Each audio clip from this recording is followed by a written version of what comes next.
Hi everybody, welcome to my channel Frugalisama. My name's Sam and this is where I talk about all things sewing. Today is reveal day of the Frugal Frocks 2021 challenge and I'm here to show you the frocks that I made, or the dresses that I made for the challenge. So I thought I'd just briefly go over the dresses that I made, give you a little bit of details about them and hopefully inspire you to go looking for some free dress patterns for yourself.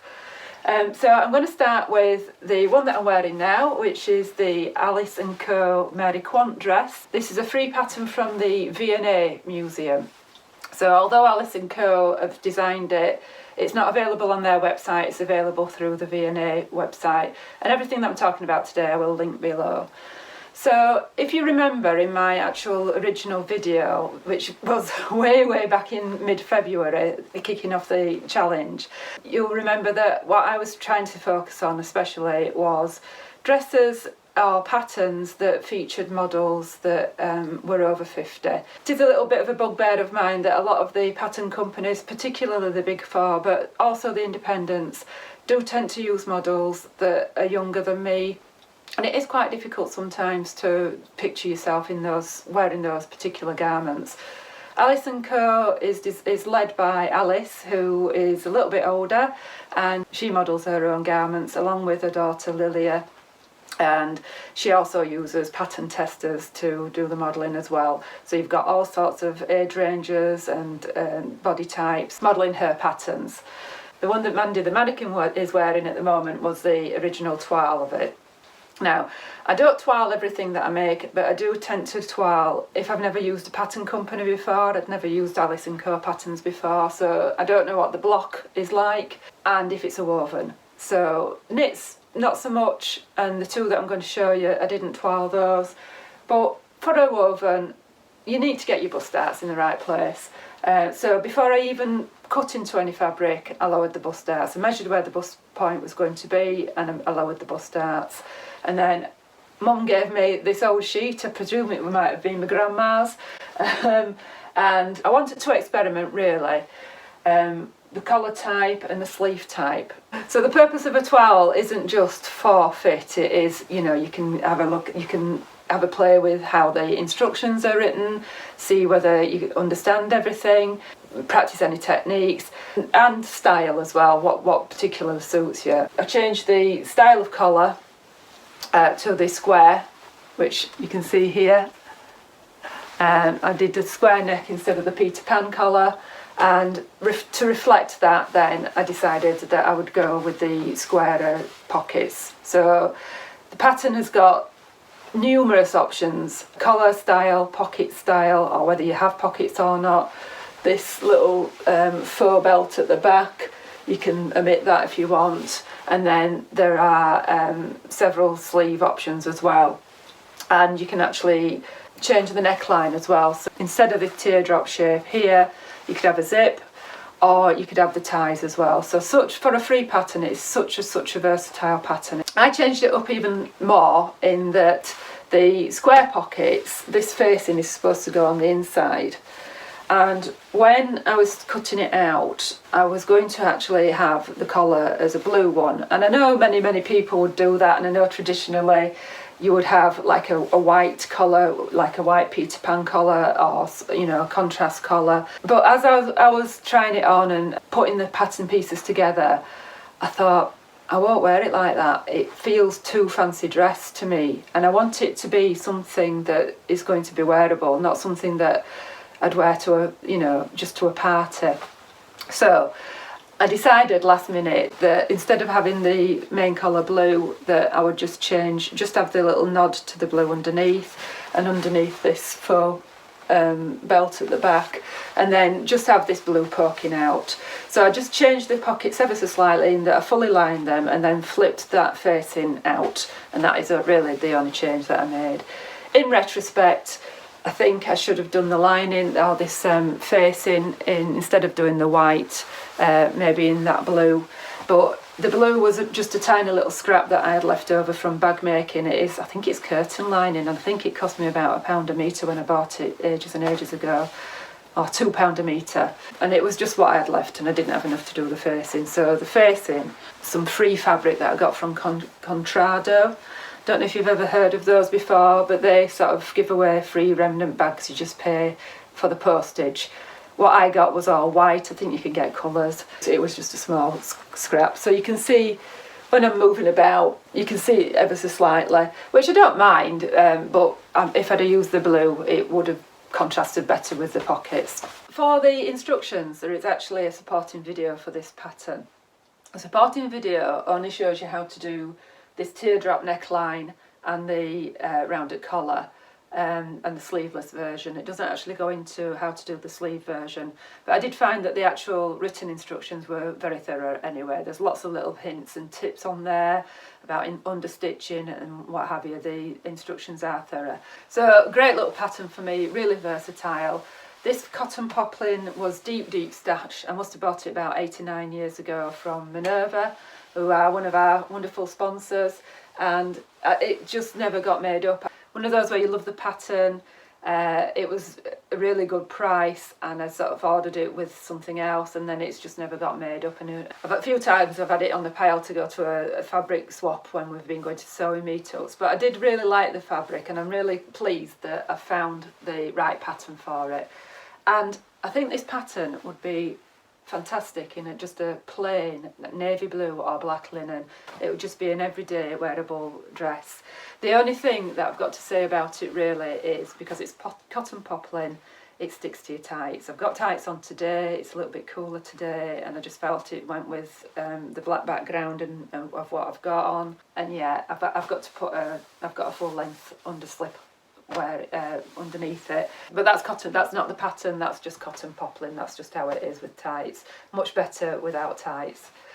So that's the Alice & Co pattern. I hope you'll have a look at the pattern. They do another one which is a Georgie dress, which wasn't for me with all the ruffles, but I have printed it off at work for somebody, and I did notice that it's much more economical on the printing, because what they do is, you'll notice there's a full skirt on that one, and they just give you the measurements for it, so they're only actually providing the bodice, which might not suit some people, but it suits me in that you're not having to pay for printing and you can just measure off your skirt piece. So that's just a quick heads up on the Georgie dress by Alice & Co. So I'm just going to do a quick change now into my next one. So next up is the Galena dress by Little Lizard King, and this, I think if you've been watching my channel long enough, you'll probably know that I was always going to make this one. This is one that my friend Debs gave me a heads up about, a new pattern company to me. I've never heard of Little Lizard King before, and she's got so many patterns on there for women and children.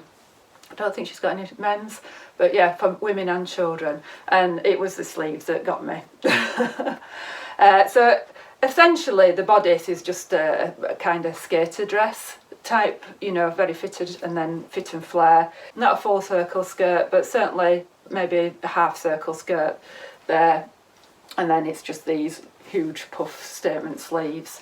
I made this in a ponte that I got the year before last from my local fabric shop, Lucky Fashions, and I did actually buy this with a purpose, but that purpose has now long since been forgotten, and I think it was perfect for this dress. I didn't twirl this, it's a knit dress, fairly confident in the sizing, and it just does fit me perfectly. It's just a really lovely, smart, casual dress. I'd wear this to work, and I've made no adjustments whatsoever to the written pattern, except that I've added length to the bodice. It was about 1 inch too short to the bodice, and that again is something that I did to the pattern pieces before I actually cut into the fabric. I knew that would be something that I needed to do. So yeah, love this. Loads and loads of options for this. Again, you could make it into a top with a peplum. She's got a placket option, 2 or 3 different sleeve options. It's only the one neckline option, and I have put together a tutorial for doing this neckline. I'll just come in closer so you can see it. It's not a traditional neckband, it's a bound neckline rather than a neckband. So I have put together a tutorial for that. I'll just show you the inside. Leaves you with a really nice neat finish on the inside. The instructions for this are great, except for maybe the neck binding. I did have to scratch my head a little bit, which is why I put together the tutorial, but everything else comes together really well. And yeah, I love the sleeves, and I love that the ponte is just holding that poof in the sleeve ever so slightly, and it's got a bit of a poof at the top as well. I don't know if it's puff or poof, but I'm going with poof. Yeah, so lovely colour, and I will wear this a lot. Really comfortable thing to wear. Might add an extra inch in the sleeve. I'm finding that it's okay when I'm stood straight, it's okay, but when I'm sort of reaching out, it could just do with that extra maybe inch. So I'll have to remember to do that. So that's the Little Lizard King Galena dress, and this has been a really popular one for the challenge. I expect you're going to see lots and lots of versions of this, and they will all look totally different in different fabrics. So I will just change into my last one. So I've given Mandy a change as well. The last but by no means least is the Laundry Day Tee by Love Notions. Another one that's so versatile, tons and tons of options with it. So this was actually the first one that I made. I thought I'd go for the easy win first with the Laundry Day Tee, because essentially it is just a t-shirt that's lengthened. But another one that's got tons and tons of options for a free pattern. For all these free patterns, you know, you're not just getting the one that you've not paid for, you're getting a lot of options. The only caveat I would say with the Laundry Day Tee is if you're paying for printing, you've got something like 5 A0 pages to print. So there is that cost involved, and this one is free by joining their Facebook page. I've had this Laundry Day Tee a long time waiting to be made up, and it was just waiting for the right challenge, and that's what challenges do, isn't it? It gives you that impetus, that motivation to just get on with things. And it certainly did. So, and I'm really glad I've made it, because it's such a comfortable dress to wear. This is more fabric from Lucky Fashions that I bought last summer, or maybe the summer before, with the intent to make a t-shirt, and I only had about 1.5 meters, so I just managed to squeeze the dress out of it. So yeah, she's got different neckline options, you've got different sleeve options, you've got different lengths, you can have a tunic, you can have a dress, you can have a t-shirt, you can have this as a cowl neck, but like I say, because of all those options, and because Love Notions do the cup sizes, then you've got a lot of pages to print, or you've got a lot of pages to have printed. If you're printing from home, what I would suggest you do is use the tiling option and just print out the bits that you need, because you'll be there all day sticking these together.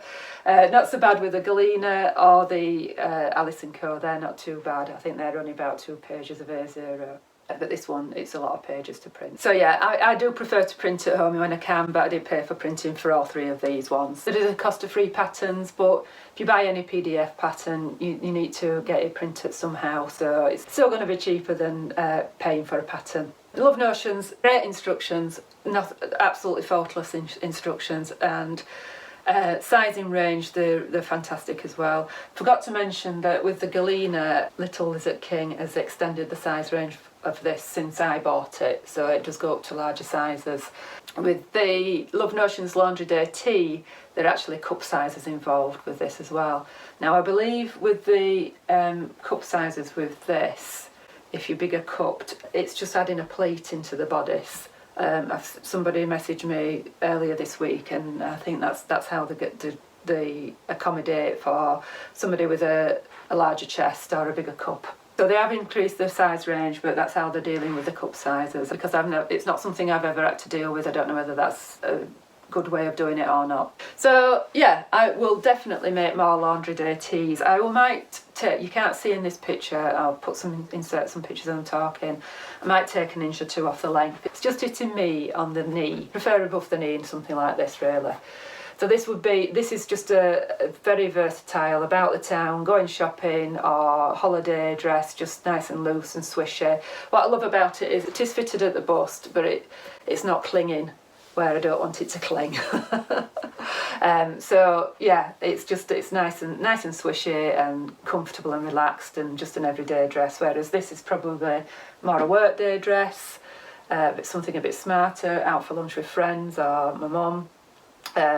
The Alice & Co, in the fabric that I've made it, definitely a going out dress, maybe a holiday dress, just wandering about on a city break, something like that, but in a different fabric. That Alice & Co dress is just so versatile. In a linen, it would be perfect for an everyday work dress, or just scooting about going shopping kind of dress. Not that I go shopping, I only go to the supermarket. Of the 5 patterns that I picked out, I didn't intend on making them all. I certainly wasn't going to make 3, but I just got carried away really. There are so many pattern companies out there. The ones that I didn't make the grade are the 00 Denmark by How to Do Fashion. I twirled that and just made it into a top, and I still haven't made the adjustments. I showed this in my February Makes video. I will definitely make adjustments to make this into a top that fits me, but if you remember, I cut a size 18 by mistake and then did all the understitching on the facings and everything, so it's a lot of unpicking, but I will get that into something wearable before I've finished. And the fabric that I chose for it, it was a free fabric that I won, and it is very lightweight, so it would be more suitable for a top than it would for a dress. The Denmark is a top, and my intentions were to make it into a dress, and I think that fabric would be nice as a slip dress, but nicer as either a dressing gown or a top, a blouse. I think because it's so lightweight it would cling. And the other one was the So Easy wrap dress, and the fabric that I was going to use was going to be this fabric, and I chose the galena of the wrap dress, so I didn't have any other spare fabric that was suitable to make that wrap dress. Still on my list, but it's not a high priority at the moment. We're coming into spring now, so long sleeve wrap dress is probably not going to get a lot of wear. Hopefully this will get lots of wear in the coming months, but hopefully anything can happen. We've had snow at Easter before now, so we had lovely sunshine yesterday. It's cloudy today, who knows what we're going to get tomorrow. We've got Easter weekend coming up, so it could be snow, it could be anything. So that's it from me. I hope you found some new pattern companies and some free patterns, whether it's dresses or tops or trousers. I'll continue with bringing you my Frugal Friday videos where I'm finding the new patterns every week for you and discounts and that sort of thing. And I hope you found some new vloggers to follow as well. I think there's probably a lot more than what people anticipated who talk about sewing. You know, it's lovely to see different people's perspectives, different people's focuses. Like I focused on the over 50 models, people have focused on plus sizes, or like the Lagan look, or maternity wear, or breastfeeding friendly frocks. So there's been all sorts of different perspectives there, and I would say something for everybody. So I have got a link to the playlist for the inspiration videos, and as the reveal videos come out, there's a link for that as well, which I'll leave below, because some of the reveals have come out already today. So I thought I'd better get this video up as quickly as possible so that you can see this, and as they come in, some people might just include it in their March Makes videos, but I'll include them all so that you can see what everybody's made. So that's it from me today. Thank you so much for watching. I shall be back on Friday with a Frugal Friday, and I shall speak to you later. Thanks for watching. Bye.